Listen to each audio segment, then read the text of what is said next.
Hi, my name is Janet Peterson. My husband, Lauren, who I call Pete, was at Solvay Hospice House. When I graduated from college in South Dakota, I went to Sioux Falls and was a third grade teacher. I lived in an apartment building with a friend of mine who also was a teacher, and we had lived there for an entire year before I met this young man that lived one floor below me. One night he was standing at his door and he introduced himself as Pete. That's why I've always called him Pete instead of Lauren, I think. I would say it was a whirlwind romance because we were married about 6 months after we started dating. Pete and I had 2 daughters, Laurel, the oldest, and then 3 years later we had Sarah. Pete had itchy feet, I say, because we got married and 2 years later we moved to St. Cloud. Then we moved to the Deer River area where we purchased a 12-cabin fishing resort, and that was a very special time of our lives. He had itchy feet again, and we moved to Duluth, where he was business manager for the Proctor School District. It was the beginning of March 2020. As we all know, COVID struck then. And so that was kind of the beginning of our end of normal life for Pete and me.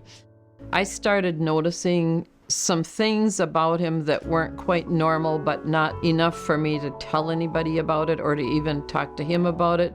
But then he started admitting that he was having difficulty thinking and remembering things, and he ended up in the emergency room here in Duluth. They decided to do an MRI of his brain, and that's when they discovered brain tumors. I have been very blessed by friends and family who have supported Pete and me through this long period of time from his sickness until he died last July.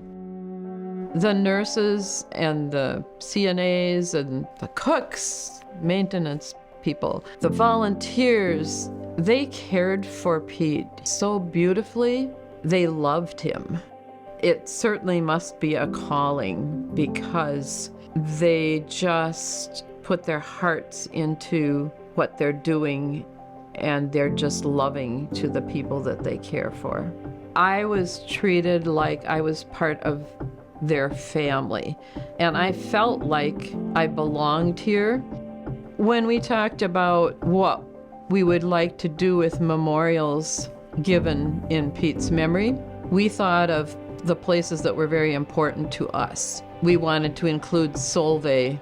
We actually had quite a few people who chose to give to Solvay. I can't imagine what it would have been like to not have Solvay in our lives during this critical period. I couldn't care for him at home. I don't think in a lot of larger facilities he may not have gotten that personal attention that he was able to get here at Solvay. And I think when you're dying, that is really very important.